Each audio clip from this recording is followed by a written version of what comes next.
সালামু আলাইকুম সবাইকে। যারা সোশ্যাল মিডিয়ার সাথে কানেক্টেড আছেন তারা অবশ্যই ইতিমধ্যে জেনে গেছেন যে ইসরায়েল এবং আমেরিকার সম্মিলিত হামলায় ইরানের সর্বোচ্চ ধর্মীয় নেতা আয়াতুল্লাহ খামেনির মৃত্যু হয়েছে।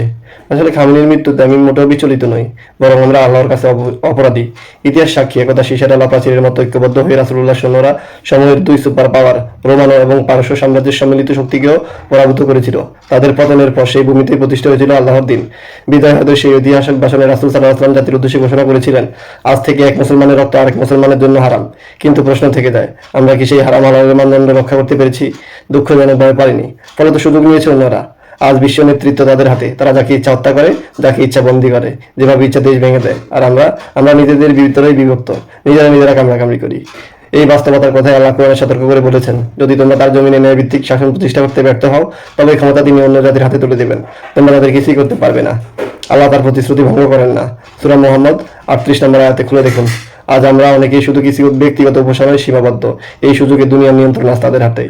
এটাই আমাদের বিচ্যুতির পরিণতি, এটাই আমাদের ইতিহাসের নির্মম শিক্ষা।